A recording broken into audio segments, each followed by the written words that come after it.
ప్రభువును రక్షకుడైన యేసుక్రీస్తు నామమున ఆదివారం ఆరాధన చేరవచ్చిన మీ అందరికీ నా హృదయపూర్వకమైన వందనాలు.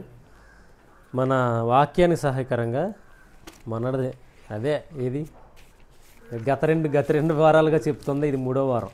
అపోస్తల కార్యాలు 27వ అధ్యాయం. కానీ ఇవాళ వేరే చెప్దాం అనుకున్నాను, మళ్ళీ దేవుడు మరి వేరేది నడిపిస్తున్నాడు. ఏం చూడాలా, ఇది నాకేం కనపడతలే. ఫస్ట్ మనం మొదటి వచనం నుంచి మనం చదువుకున్నాం కదా. 2 వారాలు ఏం చెప్పుకున్నామంటే మొదటి వచనం కాడి నుంచి 3వ వచనం వరకు 2వ వచనం వరకు ఏమని అన్నామంటే ప్రయాణం సాగుతుంది. అందులో అరిస్టార్క్ లాంటి సహకారులు ఉన్నారు. సహకారం అంటే కుటుంబం కట్టబడుతుంది, నిర్మించబడుతుంది. తర్వాత తదుపరిగా కుటుంబం కట్టబడుతుంది అంటే ఏంటంటే సిదోను అంటే కుటుంబం నిర్మించబడుతుంది. తద్వారా కుమారులు వస్తారు. తద్వారా ఏమవుతుందంటే స్నేహితులు వస్తారు. సంఘంలో నిర్మాణం జరుగుతూ ఉంటుంది. తర్వాత ఏముంది, పరామర్శకి వెళ్తామని చెప్పి మనం మాట్లాడుకున్నాం.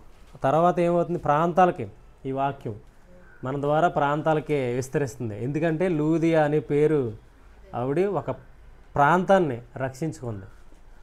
అపోస్తల కార్యాల్లో ఉంటుంది ఆవిడ. తర్వాతగా మనం ఇలా ప్రయాణం సాగుతూ మంచిరేవులు అనే ఓడల దగ్గరికి వచ్చాం. అక్కడ ఒక పట్టణం ఉంది లైసే అని. అక్కడ దిగిన తర్వాత మళ్ళీ ఒక ప్రయాణం మళ్ళీ మొదలైపోయింది. అక్కడి నుంచి ముందుకు సాగుతుంది కదా. ఇప్పుడు మరి ఏం చదువుతున్నామంటే 9వ వచనం ఏమైంది, చాలా కాలమైన తర్వాత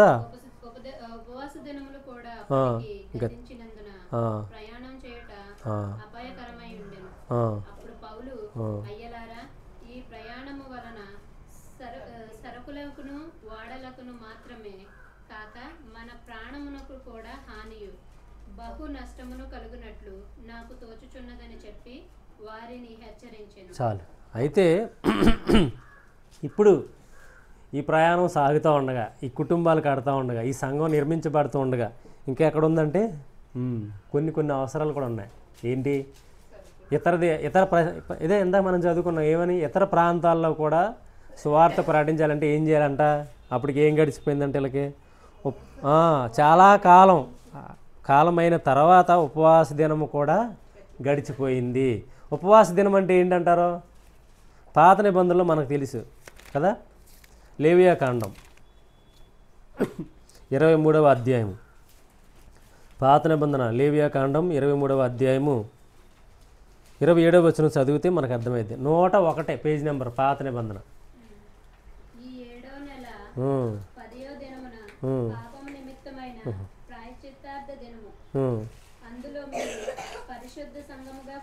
సరే, అది ఆగండి. ఇక్కడ ఎంత క్లియర్గా రాయబడి ఉంది. ఉపవాస దినం అంటే ఏంటంట, ఇది ఎన్నో నెల, ఇది 7వ దినము, ఇది 7వ నెల 10వ దినము పాపము నిమిత్తమై ఏంటంట ప్రాయశ్చిత్తార్థ దినము. అందులో మీరు పరిశుద్ధ సంఘంగా కూడుకోవాలి. అంటే ఏంటి, స్టార్టింగ్ ఏంటంటే అక్కడ పాపముల కొరకు ఫస్ట్ ఏం చేయాలి. ఉపవాసం అంటే ఏంటి, పాపులు ఉన్నారో వాళ్ళ కొరకు. ఎందుకు, ఆల్రెడీ సంఘంగా అయిపోయాం కదా మనం. అయ్యామా లేదా, సంఘంలో ఉన్నాం. ఎక్కడికి వెళ్తున్నాం, నేను ఇందాక చెప్పాను. ఏంటి, సంఘంలో ఉన్నాం. స్టార్ట్ చేసిన ప్రయాణం ప్రభుని నమ్మిన తర్వాత స్టార్ట్ చేసిన తర్వాత అరిస్టార్క్ లాంటి వారు మన పక్కన ఉన్నారు. శ్రేష్టమైన సేవకుడు లేదా సహాయకుడు, పరిచారకుడు ఉన్నాడు. కాబట్టి మనం ఏమవుతున్నాం, అన్ని విషయాల్లో కట్టబడుతున్నాం. తదుపరిగా ఎక్కడికి వెళ్తున్నారంటే ఏంటంటే కుటుంబం. సిదోన్ అంటే కుటుంబం అంటే కుటుంబం కట్టబడుతుంది. మనల్ని నడిపించే వ్యక్తులు పక్కన ఉంటాయి, అద్భుతమైన వ్యక్తులు. కుటుంబం కట్టబడితే ఏమైద్ది, మన పరమరిచిక మన మీద దేవుడు దయ చూపిస్తాడు. దేవుడు దయ చూపిస్తే ఏమవుద్ది, మనం నేర్చుకున్న దాన్ని బట్టి స్నేహితులు అవుతారు. ఎవరో సంఘస్థులు, బయట వాళ్ళు అందరూ. ఇంట్లో భార్య భర్తకి స్నేహితురాలు, భర్త భార్యకి స్నేహితుడు. ఇలాగా పిల్లలు ప్రేమిస్తాం, స్నేహితులు లెక్కే కదా. తల్లిదండ్రులను పిల్లలు ప్రేమిస్తారు, స్నేహితులుగా ఉంటారు. ఏంటి, అథారిటీ ఉండదో, నేను భర్తనే నేను భార్యని అనే అథారిటీ ఉండదో, నేర్చుకుంటూ ఉంటాయి. అప్పుడు పిల్లల మీద మనం ఏం చూపించాం, వాళ్ళు తక్కువ వాళ్ళు కదా, వాళ్ళు మనం కొట్టవచ్చు, తిట్టవచ్చు, ఏదైనా చేయొచ్చు అనుకో. ఎందుకు, వాళ్ళు కూడా మనం గౌరవంగా చూస్తాం పిల్లల్ని. అప్పుడు ఏమవుతుంది, స్నేహిత భావం, స్నేహిత పరిస్థితులు. తదుపరిగా అలాగా పరామర్శకి వెళ్తాం. అప్పుడు ఎక్కడికి, బయటికి. మనల్ని చూసిన వాళ్ళు ఏమనుకుంటారు, నిజంగా అద్భుతంగా ఉన్నారా ప్రభుని వెంబడించి అని చెప్పుకుంటారు. కాబట్టి మనం ఎక్కడికి వెళ్తాం, అప్పుడు పరమరిసిక. అప్పుడు ఏమవుద్ది మన పరిచర్య, మన పేరు ఎక్కడైనా పడుతుంది. పట్టణం అంతా లూదియా ఓదారంగు పొడి అమ్ముకుంది అంతే. కానీ ఆ పొడి అమ్ముతున్నా కానీ ఏమైంది, పట్టణం అంతా తెలిసింది స్త్రీ కదా. అలా వెళ్తుంటే అప్పుడు ఏమంటాం ఇంకా విశ్రాంతి దినం, మేము ఉపవాస దినం, ఉపవాసం కూడా ఉంటాం. అంటే ప్రత్యేకించి ఉంటాం ఇప్పుడు పేరు పెట్టుకుంటున్నట్లుగా కాదు, ఉపవాస దినాలు అని పెట్టుకుంటున్నట్లు కాదు. అప్పుడు మనలో కలుగుతుంది ఆ భావం. ఏదో కొద్దిమంది పెట్టి రండి అని పిలిచినట్టు కాదు. ఇప్పుడు అలా చేస్తున్నారు, పెట్టి రండి అన్నారు. ఇక్కడ జరిగిందా? ఇక్కడ జరిగింది, ప్రయాణంలో జరుగుతుంది. మీరు గమనించండి. అపోస్తల కార్యాలు 27వ అధ్యాయం 9వ వచనంలో ఏం జరుగుతుంది? ఉపవాసం దినం గడిచింది. ఎందుకు? వాళ్ళ ప్రయాణంలో ఉన్నారు. అది ఆటోమేటిక్గా రావాలా, అంతేగాని ప్రత్యేకించి ఒక రోజు పెట్టి ఉపవాస దినం అని పెట్టకూడదు. ఆటోమేటిక్గా మన జీవితంలోకి రావాలి అది. ఎందుకు? మనం ఆలోచన ఏంటంటే అక్కడ 27వ వచనం చదివింది ఏంటి? అది ఓకే. 27వ అధ్యాయంలో ఉపవాస దినం గడిచింది. ఎందుకు? వీళ్ళు ఆల్రెడీ ప్రయాణంలో ఉన్నారు కాబట్టి ఆటోమేటిక్గా అయిపోయింది కాబట్టి తర్వాత 27వ వచనంలో ఏం జరుగుతుందంట? అప్పుడు పాత నిబంధనలో ఒక కాలం ఉండేది. ఏంటి అది? ప్రత్యేకించి చేయాల్సిన పరిస్థితి అది.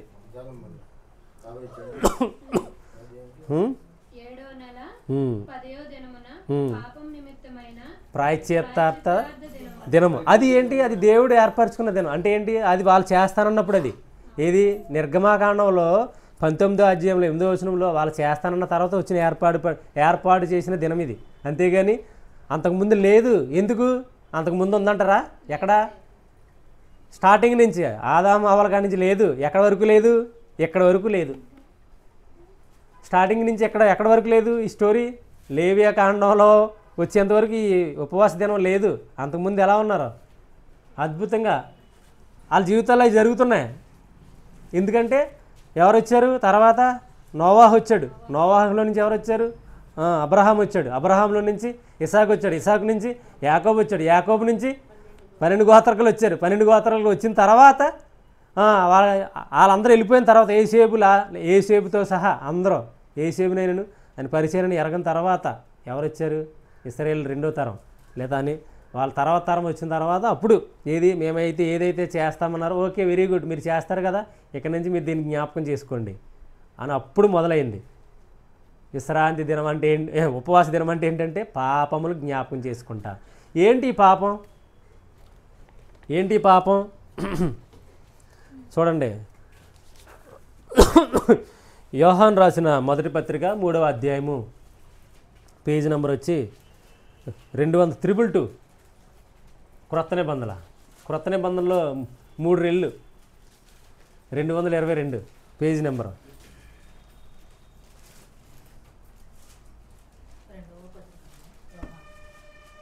కదా 3వ అధ్యాయము యోహాను రాసిన మొదటి పత్రిక 3వ అధ్యాయము 4వ వచనంలో నేను చదువుతున్నాను చూడండి. పాపము చేయి ప్రతివాడును ఏమి అతిక్రమిస్తాడంట? ఆజ్ఞ అతిక్రమము పాపం కదా. ఆజ్ఞ అతిక్రమమే పాపం. వద్దొద్దు. ఇప్పుడు ఏంటంట అసలు పాపం అంటే ఏంటి అర్థం? పాపం అంటే ఏంటమ్మా? నువ్వు అంటున్నావు కదా ఆజ్ఞ అతిక్రమే పాపం. అసలు పాపం అంటే ఏంటి? అందరూ అనుకునేది ఏంటి ఈ లోకంలో? నువ్వు చెప్పు, తెలుసుగా చెప్పండి ఏంటి?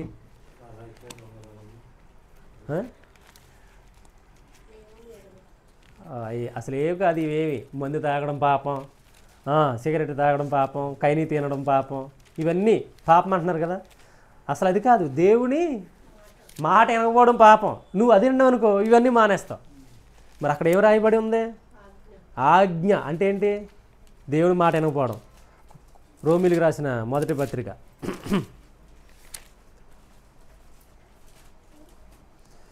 పేజ్ నెంబర్ చెప్పనా? 133 133. రోమిలికి రాసిన మొదటి పత్రిక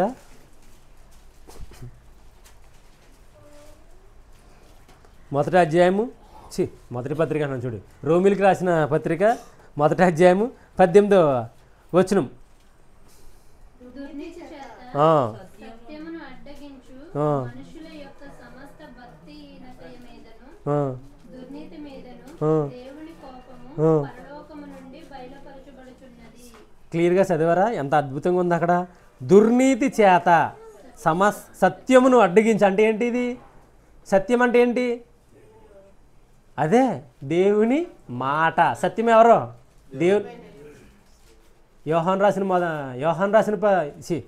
యోహాను సువార్త 14వ అధ్యాయం 6వ వచనంలో ఏముంది? నేనే సత్యమును మార్గమును జీవమని ప్రభు చెప్పాడు. అంటే ఏంటి? యేసు ప్రభు మాట వినకపోవడమే ఏంటంట? దుర్నీతి. అంటే ఏంటి? నువ్వు మాట వినట్లేదు కాబట్టి ఏ నీతి అది? నీది. యేసు ప్రభు మాట వచ్చింది, నువ్వు వినట్లేదు, అప్పుడు ఏమైంది? నువ్వు దుర్నీతి ద్వారా ఏం చేస్తున్నావు? ఆయన మాటను అడ్డగిస్తున్నావు. కాబట్టి ఏముందంటే ఇక్కడ మనుషులు యొక్క ఏముంది? మనుషులు సమస్త భక్తిహీనత మీదను దుర్నీతి మీదను దేవుని కోపం ఖచ్చితంగా ఉంది. నువ్వు ఈ మాట వినలేదనుకో, దేవుని కోపం ఖచ్చితంగా ఉంది. ఎందుకు? ఇలా మాట వినకుండా జీవించి జీవించి జీవించి పలానా దినాన్ని ఏదో దినాన్న వెళ్ళిపోతావు. వెళ్ళిపోయినప్పుడు ఏమవుద్ది? మరి అబ్బాయి నీకు ఈ మాట చెప్పాను కదంటే నువ్వేమంటావు? నాకెవరు చెప్పారు ప్రభు అంటావు. లేదు, పలానా రోజున పలానా టైంన పలానా సెకండ్ నీకు ఈ మాట వినబడిందని వీడియో వేస్తాడు అక్కడ. మనం అనుకుంటున్నాం ఇక్కడే 250 మెగాపిక్సెల్ కెమెరాలు తీసుకొచ్చేస్తున్నాం కదా, మరి అక్కడ ఇదేంటిది? ఈ లోకం. కొరింథీయులకు రాసిన మొదటి పత్రిక, కొరింథీయులకు రాసిన మొదటి పత్రిక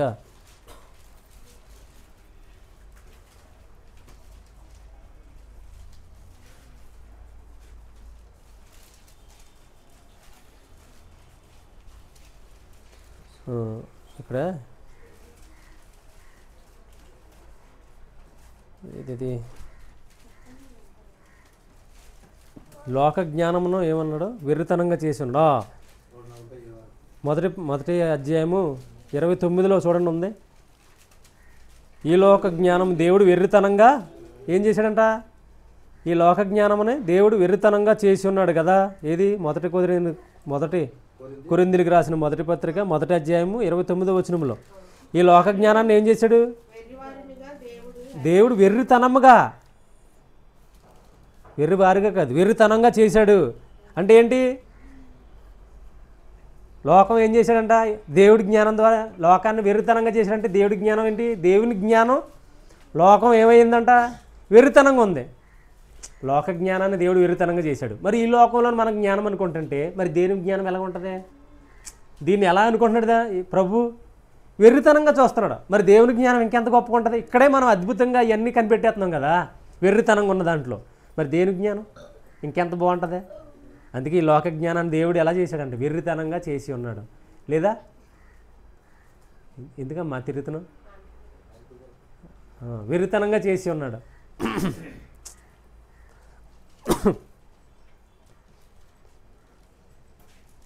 అక్క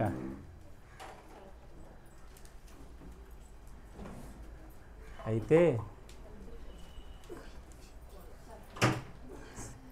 సాక్ష్యం చెప్పొచ్చు అక్క, చెప్తావా? నీకు చెప్పేస్తే నువ్వే చెప్పు. మా పిల్లలు చెల్లవాలని నీవే కాదు పిల్లలు కూడా చేసేది. అయ్యయ్యో, ఆ పిల్ల మా అబ్బాయి సరే సరే నువ్వు సరే సరే పిల్లలు కూడా పిల్లలిద్దరూ ఎప్పటి నుంచో చేస్తున్నారమ్మా. అవునక్క. ఆ దేవుడి కృప వల్ల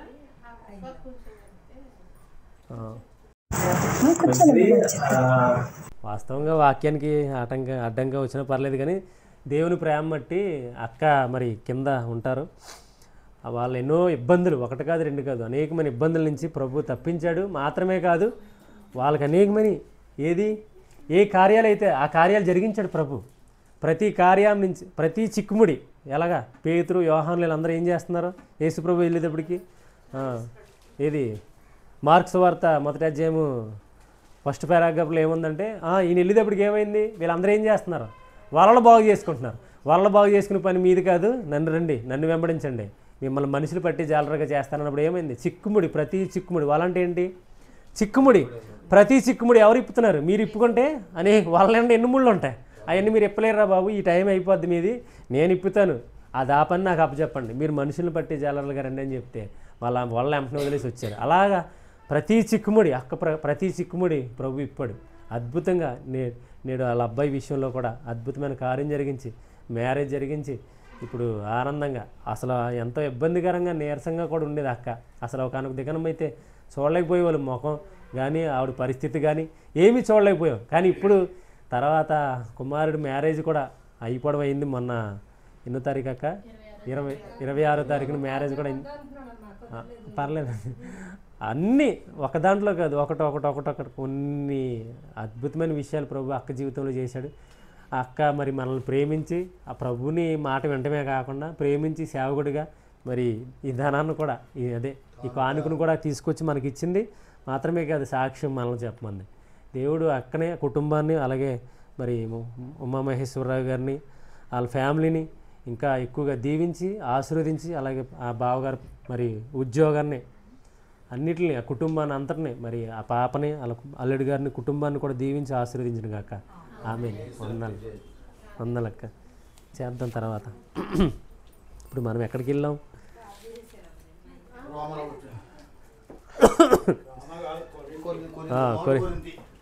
ఆగిపోయిందా? ఉందా? రన్నింగ్ అవుతుందా? అయ్యో,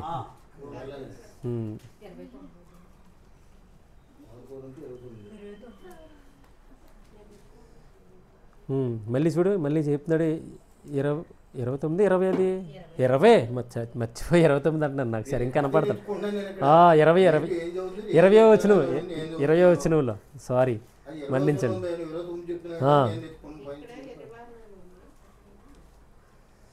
చూసారా మళ్ళీ ఏమని చెప్తున్నారు 21లో? దేవుని జ్ఞానానుసారంగా లోకము ఏం చేస్తుంది? ఎరగనంది ఉంది. అయితే ఏంటి అసలు లోకం వెర్రితనం, కానీ దేవుని జ్ఞానానికి సొత్త ఏంటంట? లోకం దేవుని జ్ఞానాన్ని ఎరగకుండా ఉంటుంది. మాత్రమే కదా ఏమైంది కింద? సువార్త ప్రకటన వెర్రితనం చేత ఎవరు రక్షింపబడుతున్నారు? ఇప్పుడు ఇది లోకానికి ఏమో వెర్రితనంగా ఉంది, కానీ ప్రకటన చేత రక్షింపబడిన వారికి మాత్రం దేవుని శక్తిగా ఉంది. కాబట్టి ఇప్పుడు నువ్వు ఏమైనా సిగరెట్ మానేయాలా, మందు మానేయాలి, ఫస్ట్ నువ్వు ఇవన్నీ మానాలని నీ వల్ల కాదు, ఎవరి వల్ల కూడా కాదు. అందరూ ఏమంటారో 31st నైట్ కల్లా నేను ఎవరినైనా పిలిచామనుకో, ఈ మందు ఇవన్నీ మానేసి 31వ తారీఖు ఏడు డిసెంబర్ 31కి ఈ నెల 31వ తారీఖు కల్లా నేను కంప్లీట్ చేసి 1st తారీఖుని కొత్త బట్టలు వేసుకుని నీట్గా పౌడర్ రాసుకుని వచ్చేస్తాను నీ దగ్గరికి అంటారు. అది అవుతుందా? మళ్ళీ తెల్లారిపోద్దున ఏంటంటే అయ్యి బాబు 1st తారీఖు వచ్చింది కదా, ఇంకా ఆనందంగా ఉండాలి కదా అంటారు మళ్ళీ. కాబట్టి ఎవరి తరం కాదు అది, ఎవరో చేయలేనిది. కానీ అదేంటి? అది దుర్నీతి అన్నమాట. అది దుర్నీతి అంటే ఎవరిదే? మన నీతి ఏంటి? దుర్నీతి. కాబట్టి ఎవరిని అడ్డగిస్తాం మనం? యేసు ప్రభుని. కాబట్టి ఎవరితో ఉంటుంది కోపం? దేవుని కోపం. కాబట్టి మనం వాక్యం విన్నామంటే అంటే ఏంటి? ఆయన మాట విన్నామంటే ఏమవుతావు? రక్షింపబడతావు. ఇదన్నమాట ఇది. కాబట్టి ఇలా ఉంటే దాని కొరకు మనం ఏం చేయాలి? ఉపవాసంగా కూడుకోవాలా. ఎప్పుడైనా అది మన ఇష్టం, మనకి ఎప్పుడు నచ్చితే అప్పుడు. ప్రత్యేకించి ఒక దినం ఏమో లేదు అందులో. అప్పుడు ఉందే, ఇది 7వ నెల 10వ దినం అప్పుడు ఉందే, కానీ ఇప్పుడు లేదు అలాగా. ఇప్పుడు ఎప్పుడైనా నీ ఇష్టం, అది నువ్వు ఎప్పుడు చేయాలనుకుంటే అప్పుడు ఉపవాసం ఉండు నీ కుటుంబం కొరకు. తర్వాత చెప్తానే ఇక ఉపవాసం ఉండు, నీకు ఎప్పుడు ఏది కావాలో అది కదా. ఇంకోటి మళ్ళీ లేవే కాండం, ఇంకోటి ఏంటి ఉపవాస దినం ఏంటంట? లేవియా కాండం 16వ అధ్యాయము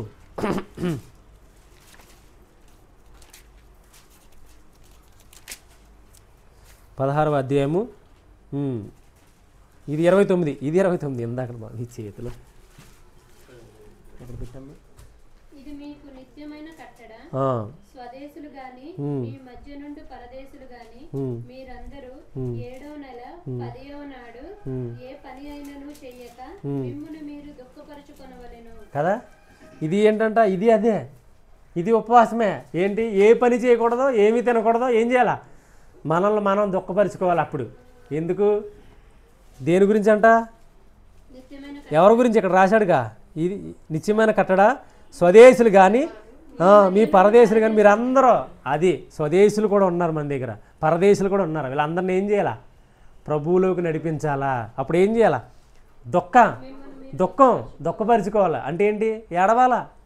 ఏడుపు లేదంటే లేదు, ఉందే. దేని గురించి?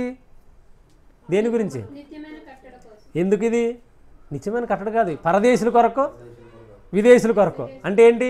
మనం బాగున్నాం ప్రభులో, మన తర్వాత ఎవరు బాగుండాలా?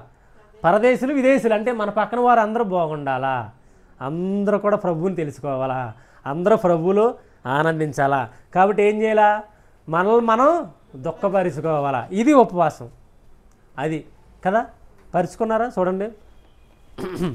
రోమాపత్రిక ఎందుకు అప్పుడు ఏం లేదంట, యేసుప్రభు ప్రత్యక్షత లేదు, దేవుని దయ లేదు, దేవుని మాట లేదు. కాబట్టి ఏం చేయాలా, ప్రభువా నీ ప్రత్యక్షత కనపరచు, నీ మాట వినిపించు. కానీ ఇప్పుడు మాట ఉంది, ప్రత్యక్షత ఉంది, కానీ ఏం చేయట్లే, మాట్లాడలేకపోతున్నారు, చూడలేకపోతున్నారు. అదనమాట. రోమాపత్రిక 9వ అధ్యాయము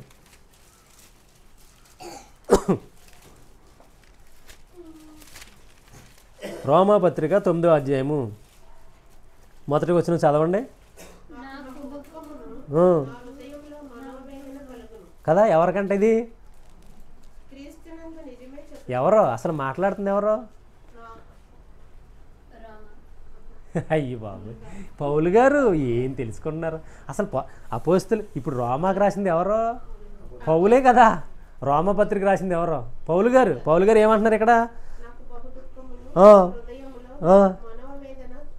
అంటే ఏంటి ఇప్పుడు, ఇందా మనం చదువుకున్న వచనానికి దీనికి సమానంగా ఉందా లేదా? అక్కడ ఏమైంది, విదేశీయులను పరజనుల కోసం ఏం చేయాలా, దుఃఖపరుచుకోవాలా. అప్పుడు ఇక్కడ ఏమంటున్నాడు, నాకు బహు దుఃఖమును నా హృదయములో మనోవేదనను కలవు. ఎందుకు, క్రీస్తునందు నిజమే చెప్పుచున్నాను, అబద్ధమాడుట లేదు, పరిశుద్ధాత్మయందు నా మనస్సాక్షి నాతో కూడా సాక్ష్యం ఇచ్చుచున్నది. సాధ్యమైన ఎడల ఏం చేయాలంట, దేహ సంబంధులు ఎవరెలో దేహ సంబంధులు సహోదరులు. దేహం అని మాట్లాడుతున్నాడు, ఆత్మ అంటలే. దేహం అంటే ఏంటి, యూదులు అంటే ఏంటి, ప్రభుని నమ్మని వాళ్ళు. ఆత్మ అంటే సంఘస్థులు. విభజన చెయ్యాలా, క్లారిటీగా ఉంటుంది. ప్రతి వచనం కూడా క్లారిటీగా ఉంటుంది, ప్రతి అక్షరం క్లారిటీగా ఉంటుంది.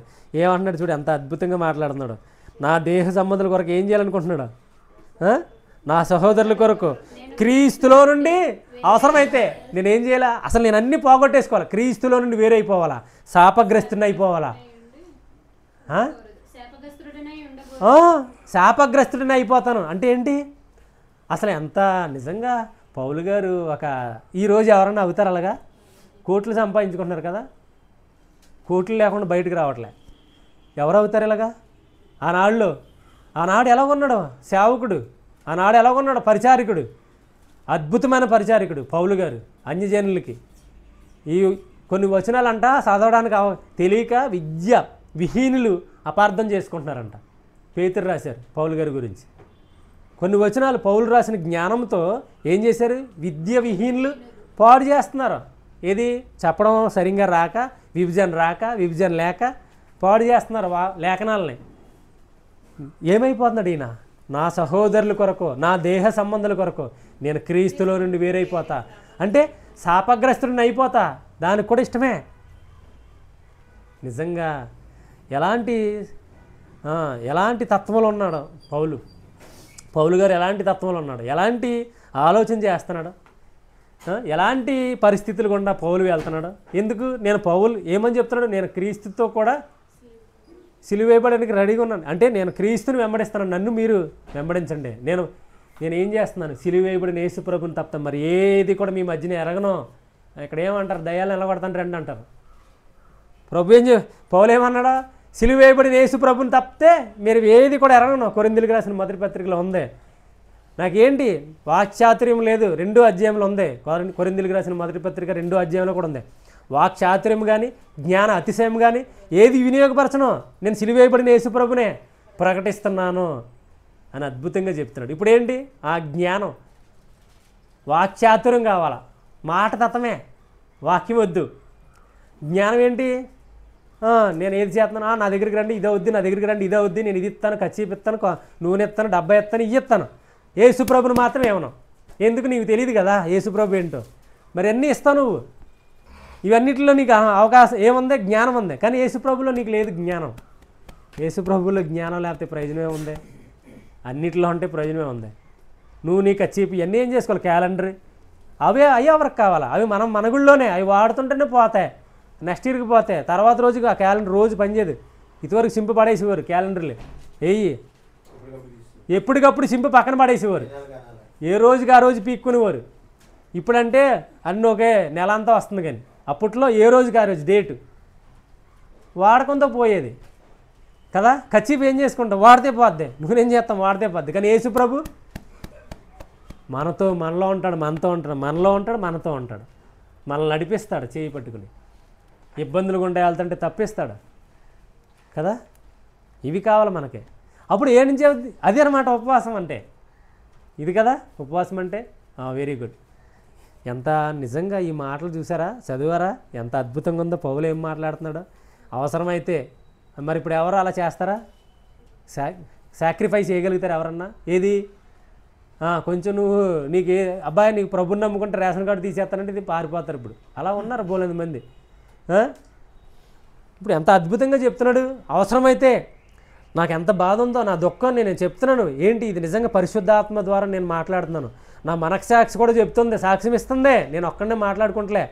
నేనేమవ్వాలనుకుంటున్నాను, అవసరమైతే వాళ్ళని రక్షించుకోవడానికి నేను క్రీస్తులో నుంచి బయటికి వెళ్ళిపోతా, శాపగ్రస్తుడిని అవుతా, ఆ ఉగ్రత పాలవుతా అంటే అంత అర్పించుకోవడానికి సిద్ధమైపోతున్నాడు పౌలు. ఎంత అద్భుతమైన పరిచారికుడు, ఎంత అద్భుతమైన సేవకుడు పౌలు. ఆ పౌలు గారిని చూస్తే నిజంగా అందుకే ఇలాంటి అద్భుతమైన వాళ్ళు తయారయ్యారు. తీతు, తిమోతి, స్వస్తనీసు, ఎఫ్రా, ఇలా అనేక మందిని తయారు చేశాడు పౌలు గారు. అవన్నీ తర్వాత చూద్దాం. సమయం ఎంత అయిందమ్మా? 26 minutes. Very good. తర్వాత చూద్దాం. నెక్స్ట్ ఇలాగ సాక్రిఫైస్ చేయగలుగుతామా? మన కుటుంబం, మన భార్యని మనం ప్రేమించగలుగుతామా? ఇబ్బంది పెడుతుందంటే ప్రేమించాలా? ఎందుకు? పౌలు నిదర్శనం ఇక్కడ. ఇబ్బంది పెడుతుందా? ప్రేమించు, ప్రేమించు, ప్రేమించు. శాపగ్రస్తుని అయిపోతాను అంటున్నాడు. ఏకంగా క్రీస్తులో నుంచి వేరే అయిపోతాను అంటున్నాడు. నువ్వు ప్రేమించు. భర్త ఇబ్బంది పెడుతున్నాడా? ప్రేమించు, ప్రార్థన చేయి, ఉపవాసం ఉంటూ అప్పుడు ఉండు. నువ్వు ప్రభువా నా భర్తను మార్చు, ప్రభువా నా భార్యను మార్చు అని నువ్వు డైలీ ఉండు. అంతేగాని ఒక బోర్డు ఎట్టుకుని ఉపవాసం అని అక్కడ ఎట్టుకుంటే ప్రయోజనం ఉంది. ఇంట్లో ఉండు. ఉపవాసం అంటే అర్థం ఏంటి? ప్రార్థన.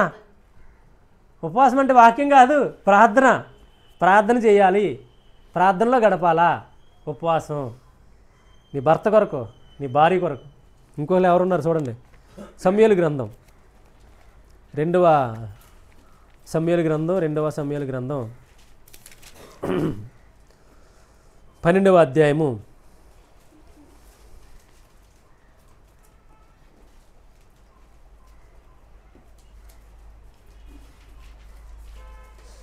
2 పేజీ నెంబర్ చెప్పనా?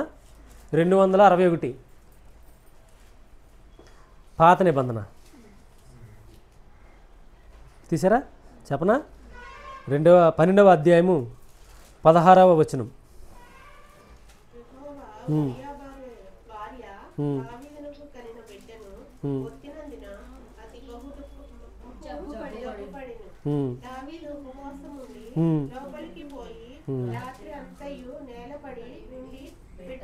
దేవుని బతుమాలగా ఇంటిలో ఎన్నిక అయిన వారు లేచి అతనిని నేల నుండి లేవనెత్తుట వచ్చిరి. కానీ అతడు సమ్మతింపగా వారితో కూడా భోజనం చేయలేదు. చూసారా? ఎవరి కొరకు? బెడ్ల కొరకు. దావీదు ఎవరి కొరకు ఉన్నాడు? బెడ్ల కొరకు. సమ్మతింపక అసలు కనీసం ఎంతోమంది వచ్చి లేపినా సరే లేకలే, పైకి తీసుకొచ్చినా రాలే, భోజనం చేయలే. మరి మన బెడ్ల కొరకు ఉండాలిగా. అప్పుడు బెడ్లు ఎలా ఉంటున్నారు? ఇప్పుడు మన పిల్లలు ఎక్కడ ఉంటున్నారు? దేవుని సంఘంలో ఉండాలిగా. దేవుని సంఘంలో ఉండాలంటే మనం ఏం చేయాలా? అప్పుడు అదే అంటున్నాను నేను. అపోస్తల కార్యాలు 27వ అధ్యాయంలో ఏముందంటే సుదీర్ఘమైన ప్రయాణం. ఆ ప్రయాణంలో ఒకటి తర్వాత వస్తే మనం ఎదిగిన తర్వాత అసలు మనకు ఏమీ తెలియకుండా మనం ఉపవాసం అంటే దానివల్ల మనకేం ప్రయోజనం? ఇప్పుడు ఉపవాసం అంటే మనకేం తెలియాలి? ఇవన్నీ తెలియాలి. ఏది? యేసు ప్రభు మన కొరకు ప్రాణం పెట్టాడు, మనం రక్షింపబడుతున్నాం. కాబట్టి ఏమయ్యాం? ప్రభువా నీకు వందనాలు, నన్ను తప్పించావు అని చెప్పి మనం ఎక్కడికి వచ్చాం? నా కొరకు నువ్వు సిలువలో ప్రాణం పెట్టావు, చనిపోయావు, రక్తం కార్చి సమాధి చేయబడి తిరిగి లేచావు. కాబట్టి ఇప్పుడు ఏంటి? నన్ను నడుపుతావు అని నమ్మిన తర్వాత బాప్తీసం సంఘంలో అదే రక్షణ కార్యం జరిగిన తర్వాత బాప్తీసం తీసుకుని సాక్ష్యం ఇచ్చిన తర్వాత సంఘంలో చేర్చబడిన తర్వాత సరైన వ్యక్తుల పక్కన ఉంటే, ప్రతిరోజు నేర్చుకుంటూ ఉంటే, లేదా వాక్యం చదివి జ్ఞానిస్తూ ఉంటే, అప్పుడు సహకారులు మంచి వాళ్ళు దొరికితే అప్పుడు ఏమవుతారు? కుటుంబం కట్టబడుతుంటే అప్పుడు ఏమవుతారు? దేవుని దయ పొందుతూ ఉంటే అప్పుడు ఏమవుతారు? పరామర్శకి వెళ్తూ ఉంటే అప్పుడేమవుతారు? ప్రాంతాల చుట్టూరు సువార్తను ప్రకటిస్తూ ఉంటే అప్పుడు ఇతరుల కొరకు ఉపవాసం ఉండటం అని తెలుస్తుంది. అంతేగాని ముందేళ్ళు ఉపవాసం అంటే ఏంటది? ఉపవాసం అని చెప్పి భోజనం మానేసి టిఫిన్ చేస్తే అదేం ఉపవాసం? ఉపవాసం అంటారు చాలా అద్భుతంగా, భోజనం మానేస్తారు, టిఫిన్ చేస్తారు. ఇదేం ఉపవాసం నాకు తెలియదు. అయితే ఇలాగా అసలు ఏమీ తెలియని వాళ్ళు ఏంటది ఉపవాసం చేయడం? ఇప్పుడు ఇవన్నీ నేర్చుకున్న తర్వాత చేస్తే అప్పుడు ఏమైంది? నీకు ప్రయోజనకరంగా ఉంటుంది, నీ మాట ప్రభు నమ్ముతాడు. అప్పుడు నీకేమవుద్ది? ఖచ్చితంగా ఉత్తరం వస్తుంది, దానివల్ల ప్రతిఫలం పొందుకుంటాం. అది కదా. ఇప్పుడు ఎంత అయిందమ్మా టైం? అదేనమాట. అంతేగాని ఇంకేమీ కాదు కదా. ఇప్పుడు పిల్లల కొరకు కూడా ఏం చేస్తాం? ఇప్పుడు పిల్లల కొరకు కూడా ఉపవాసం ఉంటాం ఆటోమేటిక్గా. అంతేగాని ప్రత్యేకించి మనం ఏది ఎవరో చెప్తే కాదు, మనంతటా మనం తెలుసుకోవాలి. ఎవరో బోర్డు పెట్టి పిలిస్తే కాదు ఉపవాసం అనేది. మనంతటా మనం తెలుసుకుంటే, వాక్యంలో ఎదిగితే, ప్రభువులు ఆనందిస్తే ఖచ్చితంగా యేసు ప్రభు ద్వారా మనం అన్ని విషయాలు ఎదుగుతూ ఉంటాం. ఆఖరికి ఏమవుతాం? మనం ఇతరుల కొరకు కూడా ఇతరుల కొరకు కూడా సాక్రిఫైస్ చేస్తాం. అంటే ఏంటి? నష్టపరుచుకుంటాం. కాబట్టి తమ్ముడు గ్రహించు, వాక్యం నేర్చుకో. అంతేగాని అది ఇది నీ పేగులు బాగలేదు, నీ కిడ్నీ బాగలేదు, ఇవన్నీ యేసుప్రభు ఏం చేశాడు తెలుసా? యేసుప్రభు ఏం చేశాడు? చనిపోయాడు. ఎలాగా? సిలువేయబడి కొట్టించుకొని తిట్టించుకొని గుద్దించుకొని చనిపోయి రక్తం కార్చి సమాధి చేయబడి తిరిగి లేచాడు. ఎలా లేచాడు మరి? ఎలాగా? బొయ్కులతో లేగలే, శరీరంతో, మహిమ గల శరీరంతో లేచాడు. అంటే ఏంటి? నీ కిడ్నీ ప్రాబ్లం అయితే ఆయనలో ఏముంది? పునరుద్ధానం. అదే ఈరోజు ఏంటి? ఆదివారం పునరుద్ధానం. అహావా అనే కూడా చెప్తా. అహావా అంటే అర్థం ఏంటంటే, అహావా అంటే ఆశీర్వాదం. అదనమాట, ఆశీర్వాదకరమైన దినం. అంటే ఏంటి? యేసుప్రభు లేచిన రోజు. ఇది ఒక పీరియడ్, ఒకరోజే కాదు, డైలీ. ఆదివారాన్ని మాత్రం ప్రభుని జ్ఞాపకం. కాబట్టి నీ గుండె, నీ లివరు, నీ కిడ్నీ, నీ కళ్ళు, నీ పళ్ళు ఏదైనా సరే పునరుద్ధానం కలిగిన తలతో సహా అని యేసుప్రభులో నమ్మితే నువ్వు ఏమున్నదే ఇక, నువ్వు భయపడవసరలే. డాక్టర్లు చెప్పిన అన్నీ మారిపోతాయి. అలా ఉండటానికి ప్రభు సహాయం చేయను గాక. దేవుడు ఈ వాక్యాన్ని దీవించి ఆశీర్వదించి మన హృదయంలో నింపును గాక. ఆమేన్.